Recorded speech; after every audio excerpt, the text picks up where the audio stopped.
આજે ગુજરાત વિધાનસભાનું જે બજેટ રજૂ કરવામાં આવ્યું છે, ગુજરાતના સર્વાંગી વિકાસ થાય ને દરેક ક્ષેત્રમાં ખૂબ સારું બજેટ અને એ બજેટના દ્વારા દરેક ક્ષેત્રનો સારો વિકાસ થાય, સારું કામ થાય તે ટાઈપનું આ બજેટ છે.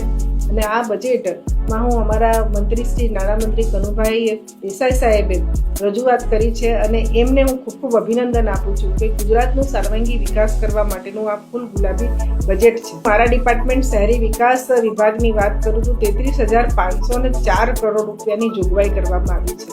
એના જ કારણે દરેક શહેરોનો સારો વિકાસ થશે. જે શહેરોમાં જે પ્રાયોરિટીના કામ છે એ સારા કામ થશે.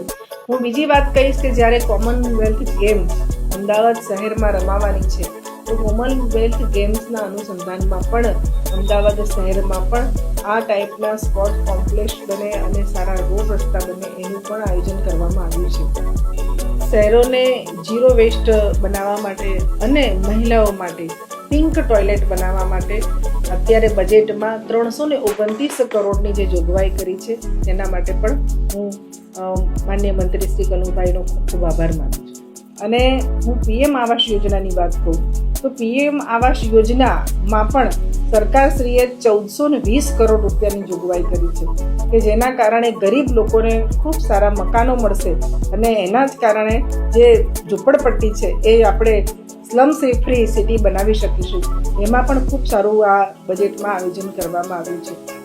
સરકારશ્રી દ્વારા જે નમો લક્ષ્મી યોજના છે, નમો લક્ષ્મી યોજનામાં પણ 1250 કરોડની જોગવાઈ કરવામાં આવી છે.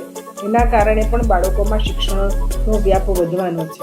અનુસૂચિત જાતિના બાળકો માટેની જે આવક મર્યાદાઓ હતી જે 2.5 લાખથી વધારી અને 6 લાખ રૂપિયા કરી છે તે બદલ પૂરી સરકારનો હું ખૂબ ખૂબ આભાર માનું છું.